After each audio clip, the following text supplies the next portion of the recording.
Christmas Eve 1945, Fayetteville, West Virginia. The Sodder family, blessed with 9 children, prepared for the holiday. Parents George and Jenny, Italian immigrants, had built a life filled with love and laughter. But that festive night, tragedy struck, forever altering the course of their lives. As the winter wind howled outside, a fire erupted in their home. The flames spread rapidly, engulfing the house in a terrifying inferno. George and Jenny, along with 4 of their children, escaped the blaze. But 5 others, Maurice 14, Martha 12, Louis 9, Jenny 8 and Betty 5, were never seen again.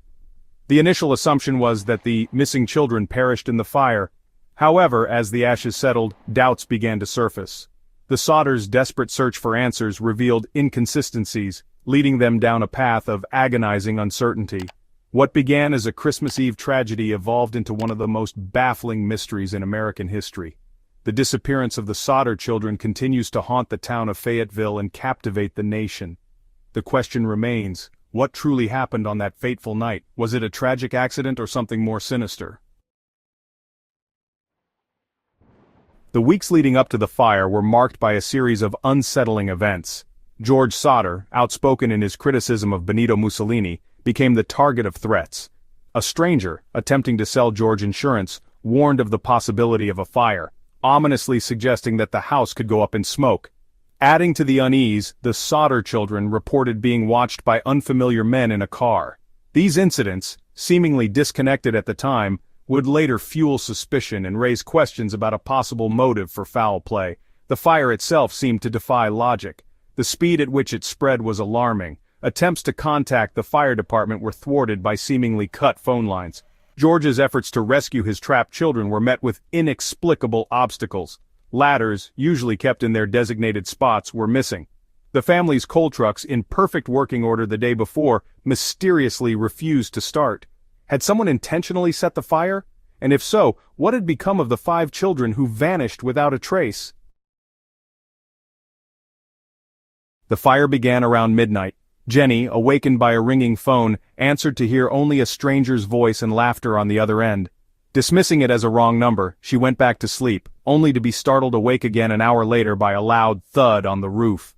The smell of smoke soon filled the air. Jenny discovered the fire engulfing the house. She screamed, alerting the family. George and Jenny frantically tried to reach their children upstairs, but the fire's intensity forced them back. They escaped with 4 of their children, but the flames blocked access to the second floor where the other 5 slept. George desperately sought a ladder, but they were gone. He tried to start his trucks to drive closer to the burning house, but neither would budge. The phone lines were dead, preventing them from calling for help.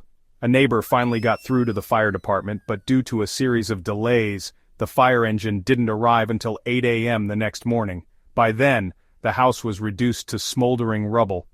The Sodders clung to the hope that their children had somehow escaped the inferno.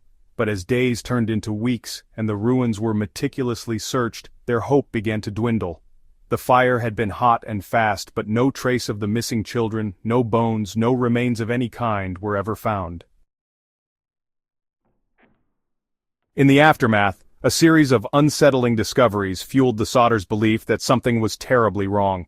The phone lines, supposedly burned, were found cut.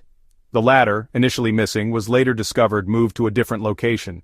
The intensity of the fire, fierce as it was, seemed to have spared certain objects. Christmas lights strung on the house remained strangely intact. Appliances in the kitchen were found undamaged. Adding to the mystery, a curious object was unearthed from the ashes. Initially believed to be a human heart, it was later identified by the fire chief as a beef liver.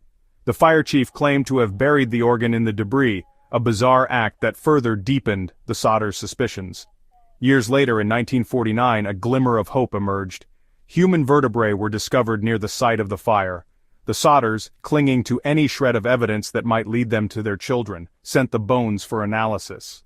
However, tests conducted by the Smithsonian Institution delivered a crushing blow. The bones did not belong to any of the missing children.